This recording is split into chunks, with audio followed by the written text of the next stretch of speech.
Mais la suite, on en est à la thématique de cette émission, parlons d'emploi, avec un expert en ressources humaines, Monsieur Ouattara Alzier, qui est avec nous, expert en ressources humaines, nous disions tantôt, d'une grande entreprise de la place.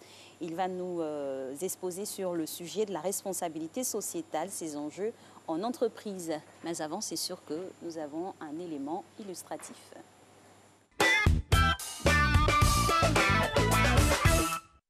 La responsabilité sociétale de l'entreprise RSE permet d'intégrer les préoccupations économiques, sociales et environnementales dans les stratégies et activités de l'entreprise. Elle doit concilier les 3 P, à savoir le respect de la personne ou du personnel, le respect de la planète et le profit. Les parties prenantes sont un élément essentiel de la RSE. En effet, les entreprises qui s'engagent dans une telle démarche s'engagent aussi à être transparentes envers leurs parties prenantes que sont les collaborateurs, les fournisseurs, les syndicats, les ONG, les actionnaires, les communautés locales, les consommateurs et les pouvoirs publics.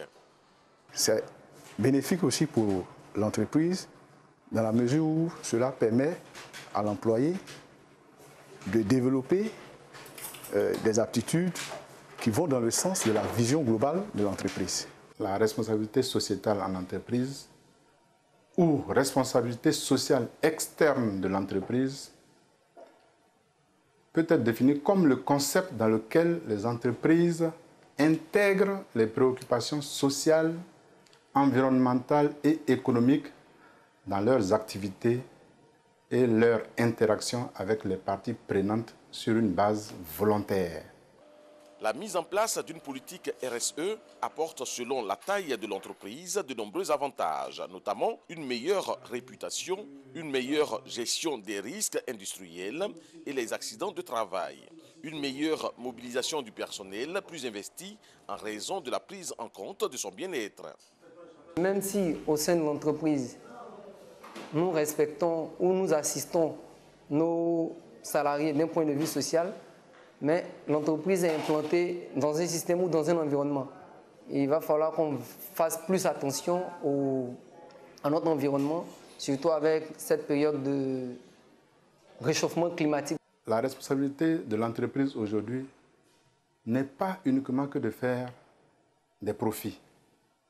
Elle se doit de veiller au bien-être social, ce qui fait qu'aujourd'hui, les entreprises, non seulement elles sont à la recherche du profit, mais elles se préoccupent de l'environnement ou de la situation sociale de toutes les personnes qui vivent autour de l'organisation. La RSE n'est pas assez développée en Côte d'Ivoire de façon particulière et en Afrique en général, parce que tout simplement, c'est une notion nouvelle. Il n'y a pas d'obligation légale aujourd'hui. Des décrets, des rencontres thématiques existent ici et là, mais la volonté politique n'a pas encore pu imposer aux entreprises la pratique RSE.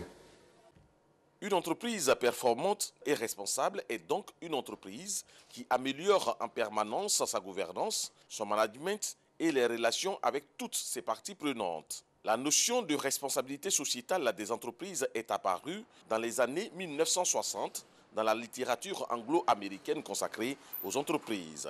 Elle est la conséquence des demandes émanant d'associations écologiques et humanitaires et de mieux prendre en compte les impacts sociaux et environnementaux des activités des entreprises. 7h11, mesdames et messieurs, 25 minutes pour échanger avec notre invité, M. Ouattara Alzier, nous fait l'honneur d'être sur le plateau. Il est responsable, Alix l'a dit, des ressources humaines d'une entreprise de plus de 300 personnes. Et donc, c'est une personne idoine qui va nous parler de cette responsabilité dite sociétale ou sociale. Et il y a plusieurs thèses qui s'affrontent. Il y en a qui disent que le mot sociétal englobe plus, alors que d'autres disent, par contre, que le mot social est plus simple et plus efficace. Alors, question, M. Ouattara, est-ce qu'on peut se faire un petit peu l'historique depuis quand on parle de cette responsabilité sociétale ou sociale de l'entreprise? Alors, bonjour Marcelin. Alors, il faut dire qu'il y a, comme vous l'avez dit, cette notion, il y a certains qui disent la responsabilité sociétale, la responsabilité sociale. D'autres diront également la responsabilité sociale externe de l'entreprise. C'est le même concept. Alors, c'est un concept qui est apparu vers le 19e siècle, quand certains managers ont décidé de réviser le contrat social. Mais elle a véritablement pris son train en marche vers les années 1950 aux États-Unis, surtout après le livre intitulé comme ça, The Responsibility of Businessmen de Bowen, qui est sorti en 1953. Et à partir de cela, il y a eu vraiment un boom, on va dire, au niveau des États-Unis en ce qui concerne la responsabilité sociale ou sociétale des entreprises, en termes d'historique. Voilà. Donc, c'est bien situé dans l'histoire. Ouais. Alors, on va parler maintenant de sa mise en application. C'est quoi la démarche d'une RSE, responsabilité société entreprise? Alors, ce qu'il faut comprendre en termes de RSE, c'est que sur nos cieux ici, dans nos États, elle n'est pas encore institutionnalisée, ce n'est pas une obligation légale. Mais par contre, je veux dire, la RSE, ça doit être une démarche d'abord morale, en fait. C'est-à-dire, une entreprise qui décide, en fait, de s'inscrire dans une démarche RSE, elle ne doit pas forcément le faire dans un premier temps, je veux dire, pour flatter le marché, pour que les gens puissent dire, ah, c'est une entreprise, je veux dire, exemplaire et autres. Mais en fait, elle doit nourrir l'idée parce que l'objectif de la RSE, c'est de se dire, OK, je vais être une entreprise citoyenne. Je vais être une entreprise citoyenne. Je veux qu'aujourd'hui, moi, en tant qu'entreprise, je me démarque des autres entreprises avec une bonne politique sociale, avec une bonne charte, une charte d'éthique. De telle sorte qu'au sein de mon entreprise, non seulement les employés se sentent en sécurité, parce qu'on connaît tous la précarité du monde d'emploi, non seulement les employés se sentent en sécurité, et il faudrait également que l'environnement économique dans lequel je vis là puisse également profiter, en fait. C'est-à-dire, je ne dois pas être cette entreprise-là, ce manager-là qui me bat que pour mon profit, en même temps que je me bats pour mon profit, mais je dois tenir compte de l'environnement dans lequel j'exerce, Donc, il ne faudrait pas que mon activité puisse avoir un impact négatif sur mon environnement économique, sur mon environnement social et même sur mon environnement culturel. Il y a des responsables de société, quand on parle avec eux, on leur parle de la responsabilité sociale ou sociétale de l'entreprise, ils disent « Oh, en Afrique, c'est une utopie ». Et ce que vous venez de dire me conforte un peu dans leur position, parce que la législation est nue, elle est toute nue. C'est-à-dire qu'une société peut venir ici, il n'y a aucune contrainte légale pour l'obliger à avoir une... ça, c'est grave, ça me fait mal ce matin d'entendre ça. Et pourtant, c'est vrai. Bon, dire qu'il n'y a aucune contrainte, ça dépend. Il y a des activités qu'on prenait, par exemple... C'est vous-même qui avez dit ça au début. Oui, il y a des activités qu'on prenait, par exemple, je dis c'est pas la RSE en elle n'est pas encore institutionnalisée. Mais l'État a mis en place des organismes pour au moins le respect de l'environnement et puis le développement durable. Vous avez en Côte d'Ivoire, par exemple, le Centre ivoirien d'anti-pollution. Est-ce que c'est suffisant selon vous? Je vais dire, il y a certaines activités pour lesquelles il y a des agréments obligatoirement qu'il faut avoir. Parlons de ce dont on parle aujourd'hui. Le concept dont on parle aujourd'hui, est-ce que c'est facilité par le gouvernement, honnêtement? Je peux dire que c'est facilité par le gouvernement. Pourquoi? En Côte d'Ivoire, par exemple, vous avez le CIAPOL, le Centre ivoirien d'anti-pollution. Vous avez l'AN2, qui est l'Agence nationale de l'environnement. Vous avez des activités spécifiques, telles que l'activité industrielle, par exemple, où on vous dit, pour pouvoir vous installer pour exercer une activité industrielle, vous devez faire un plan de gestion environnementale, c'est-à-dire si le local était déjà là, ou soit une étude d'impact environnemental. Et c'est là, je vais dire, il y a les structures étatiques qui vont venir, qui vont déterminer les thèmes de référence sur lesquels cette étude doit être portée. C'est l'AN2, c'est l'Agence nationale de l'environnement qui fait. Et après, par derrière, vous avez le CIAPOL qui passe chaque année pour contrôler si véritablement, je vais dire, ces normes-là sont respectées. Donc, l'État essaie quand même de sécuriser cet aspect-là. Voilà. Maintenant, après, la notion de la RSE va plus loin parce que l'objectif, en fait, quand une entreprise s'inscrit dans la démarche RSE, c'est d'être une entreprise citoyenne. Pour dire, au-delà du respect de l'environnement, du peu que j'ai fait, parce qu'il y a l'obligation légale qui est là, moi, je sors de ce concept-là pour essayer d'aider la population. J'ai par exemple mon entreprise qui est située, je dis n'importe quoi, à la zone industrielle de Bounois. Je dis OK, en tant qu'entreprise citoyenne, je peux prendre l'engagement de construire peut-être une école pour le village de Bounois. Je prends l'engagement par exemple d'embaucher des jeunes de Bounois pour que en fait, mon environnement direct là puisse profiter. Et je prends par exemple l'engagement de peut-être sponsoriser des activités, peut-être une équipe sportive de la place pour devenir une entreprise citoyenne en fait. De telle sorte que mon activité, non seulement je crée des emplois, je respecte l'environnement, mais j'ai un impact positif sur, je vais dire, le pays. Donc, à ce moment, vous devenez une entreprise citoyenne. Voilà. Donc, la RSE, la notion de la RSE, c'est également ça, en fait. C'est-à-dire, c'est de partir du respect des normes, du développement durable pour même devenir une entreprise, je vais dire, citoyenne. Voilà pourquoi vous verrez que les grands groupes qui ont atteint ces niveaux, ils ont aujourd'hui des fondations qui créent des écoles qui profitent d'une manière ou d'une autre à toute la population. On l'aura bien compris, il y a des secteurs spécifiques où la RSE est contraignante. Et pour certains, ça devrait faire peut-être l'objet d'une volonté, tout simplement. Alors, les différentes composantes pour la mise en application d'une RSE au sein de l'entreprise et hors de l'entreprise, on a donné. Alors, l'objectif de la RSE, déjà, c'est l'un des objectifs phares de la RSE, c'est de faciliter le dialogue social. C'est de faciliter le dialogue social. Quand une entreprise s'inscrit dans une démarche RSE, le premier bénéficiaire, c'est elle-même. Le premier bénéficiaire, c'est elle-même parce que quand vous êtes dans une entreprise et que vous vous sentez en sécurité, vous êtes plus concentré. Et vous donnez, je vais dire, plus d'énergie parce qu'on le dit toujours, un employé bien motivé, il est moins absent, il est moins en retard, tout et tout, parce que, je veux dire, quelle que soit la situation dans laquelle il est, il fait des efforts pour être là. Donc, quand vous décidez de mettre en place une démarche RSE, d'abord, vous la faites pour vous-même, en faisant fi l'idée de la précarité de l'emploi par vos employés. Ensuite, vous avez, ça vous ouvre des portes, en fait. Vous avez accès à de nouveaux marchés. Vous avez accès à de nouveaux marchés parce que vous devenez une entreprise top modèle. Vous avez accès à des accès, vous avez accès à des marchés, par exemple, qui ont des restrictions pour dire, OK, nous, on a une exigence pour pouvoir peut-être distribuer vos produits dans nos différentes surfaces de distribution. Vous devez peut-être respecter tel ou tel. Donc, si vous avez mis en place une démarche RSE, que vous arrivez à prouver que vous êtes une entreprise citoyenne, vous respectez tous ces normes-là, il n'y a vraiment pas de raison pour laquelle vous n'ayez pas accès à cette surface. Donc, une entreprise qui s'inscrit dans une démarche RSE, je veux dire, elle va élargir son champ d'action en fait en termes d'accessibilité au marché par rapport à... Et également, elle va pouvoir retenir les talents et elle va pouvoir, je veux dire, être poursuivie par d'autres talents qui vont vouloir intégrer ces milieux. Le respect de la norme, de ce feeling-là, RSE-là, implique une norme. On parle de plus en plus en Europe de la norme ISO 26000. Est-ce que c'est de mise ici dans notre pays? Si, évidemment, c'est des mises. Tout ce qui est norme. Il y a combien d'entreprises qui ont cette norme ISO là? La norme, bon, il y a plusieurs normes ISO. ISO 26000. Voilà, je parle de la norme ISO 26000. Je ne connais pas le taux exact, mais elle est relativement bas. Voilà, elle est relativement bas. Il n'y a pas beaucoup d'entreprises qui ont ça chez nous. Il n'y a pas beaucoup d'entreprises qui ont ça. Et c'est dû à quoi? Non, comme je le dis, la RSE n'est pas encore institutionnalisée chez nous. Donc pas contraignante. Pas contraignante. Voilà. Alors justement, parlons-nous des outils de la RSE, les outils de la RSE au quotidien, à court, moyen, long terme. Alors, les outils de la RSE au quotidien, à court, moyen et long terme, c'est... Il y a plusieurs outils. Mais à court terme, c'est vraiment de mettre en place une bonne politique sociale, une charte d'éthique. Bon, on va faire concret. Il y a la CAN, la Coupe d'Afrique des Nations qui arrive. Je suis une entreprise, l'entreprise Malix. Marco et Alix, c'est une entreprise nous sommes qui est en création. Oui, une entreprise en création qui est dans l'événementiel. Il y a la CAN. La CAN, on sait que les Ivoiriens sont friands de football. Petit exercice pour le RH que vous êtes.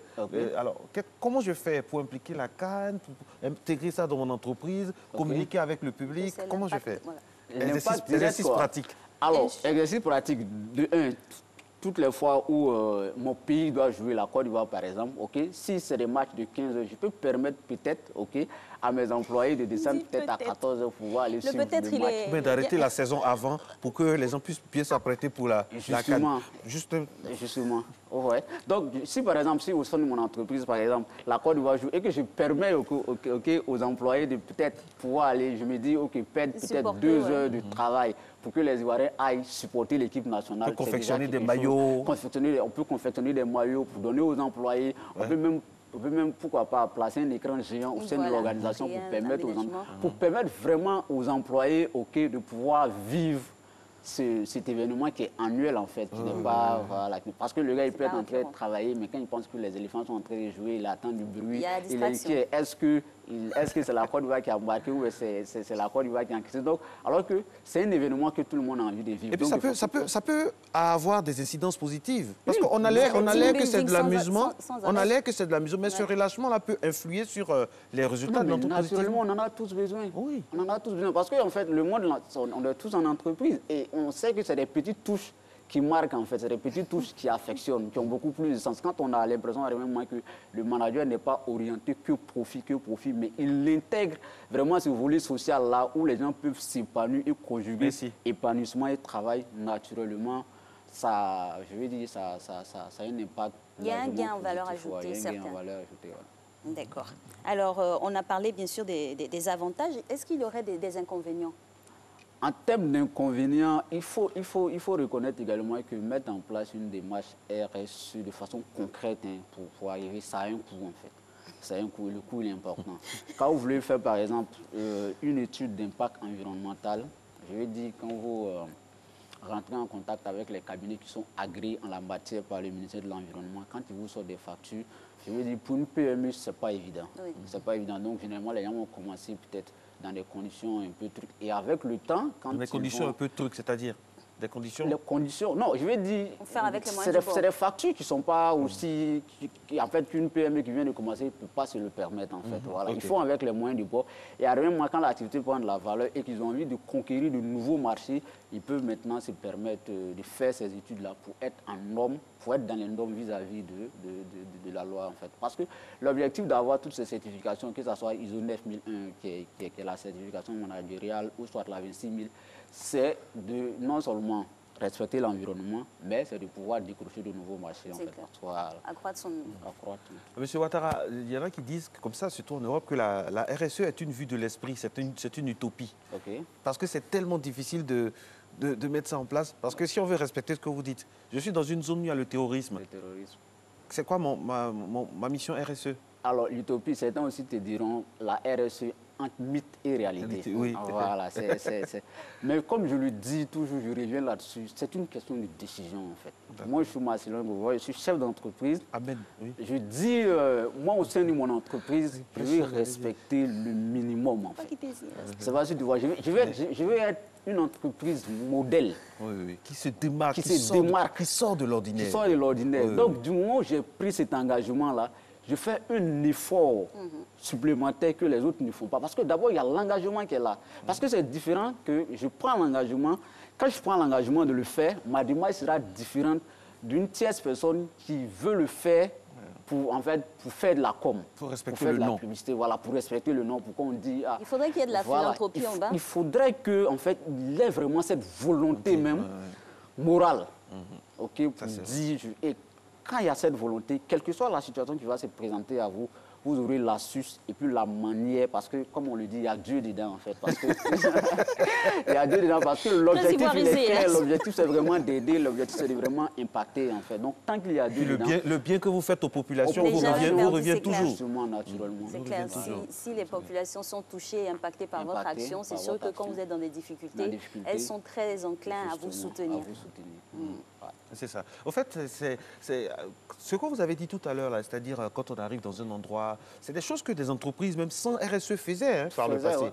C'est-à-dire, on vient, on prend des jeunes de la zone pour travailler, on intègre... Bon, quoique chez nous, en Afrique, c'est toujours biaisé, parce qu'il y a toujours une autorité qui va dire « il faut prendre mon neveu, il faut prendre mon cousin », ce qui fait qu'il y a au moins 50 personnes même dans l'entreprise, même ceux qui tu ne peux pas crier, parce qu'elles viennent de certaines autorités. Ça c'est comme ça chez nous en Afrique. Mais, je veux dire, la solidarité africaine, le partage à l'africaine, c'est dedans, en fait. On n'a pas besoin d'attendre des normes qui viennent d'Europe pour nous montrer... Non, comment être solidaire en Afrique? Pas du tout, pas du tout. Enfin, alors, il faut également comprendre que, normalement, la RSE, quand une entreprise est une entreprise citoyenne, elle commence là où on va dire, la norme ISO 9000, la norme du système managérial prend fin, en fait. Parce que d'abord, pour dire que tu es une entreprise citoyenne RSE, il faudrait, pour moi, je vais dire, même si tu n'es pas certifié ISO, il faudrait qu'au sein de ton organisation, le système de certification ISO soit implémenté, en fait. C'est-à-dire que tu respectes tous les normes en ce qui concerne vraiment ce système. C'est pas si tu vois. C'est-à-dire du moment... Parce que tu ne peux pas être une entreprise pour dire toi, tu es un modèle en matière de RSE, alors qu'au sein de ton organisation, il y a des employés qui se plaignent en fait. C'est pas ressenti. C'est pas ressenti en fait. Donc il faudrait que le ressenti soit d'abord à la source, et puis maintenant, quand ça sort, ça a du sens en fait. Sinon, au lieu que vos employés, même soient vos ambassadeurs pour dire ah, nous on est top modèle, ce sont les mêmes employés qui vont dire ça, c'est, je veux dire, c'est du fafaronnage, ils font beaucoup de bruit alors qu'on se connaît ici, tu vois. Donc il faudrait que moralement, à la base, le travail soit fait, soit parce que souvent on attend, oh, telle entreprise disent qu'ils sont certifiés ISO 9000, mais on se connaît ici, c'est du n'importe quoi. Et c'est ça qu'il faut éviter en fait. Il est préférable que vous soyez modèle en la matière, sans même chercher à avoir le logo ou le titre. La réputation précède toujours. La réputation, voilà, précède toujours. Ah, du moment où vous êtes modèle en la matière, la réputation précède. Mais avoir la réputation, le nom, alors que par derrière, on sait qu'il n'y a rien, je veux dire, c'est dommage, quoi. Donc, c'est vraiment une question de morale. Merci beaucoup à vous, M. Ouattarazié. Je rappelle que nous parlions à l'instant avec vous de la responsabilité sociale ou sociétale de l'entreprise. Gageons que tous ces chefs d'entreprise qui nous regardent vont impliquer dans qui nous entendent, ils vont impliquer vraiment beaucoup de choses. Tenez, ça tombe bien. Voici un exercice pour tous les chefs d'entreprise qui nous regardent. Le temps de jeûne. C'est le temps de jeûne. Comment faire en sorte que ce soit un moment vraiment de confraternité dans l'entreprise? Il faut sortir des sentiers battus de ce qu'on fait tous les jours, des paniers et autres. Créer des choses nouvelles pour épater vos employés de confession musulmane, par exemple. Et que ça touche au-delà tout le monde. Hein. Et que ça touche au-delà tout le monde, que ce soit un moment qu'on profite. On passe par ceux de confession musulmane pour faire en sorte que l'entreprise se sente bien. Il y a des idées, il faut sortir des sentiers battus et puis faire en sorte que des choses nouvelles puissent rythmer nos entreprises. Merci d'être resté en notre compagnie. C'est Matin Bonheur, rendez-vous de l'information et de la vérité. Et du sourire aussi. Bonne journée.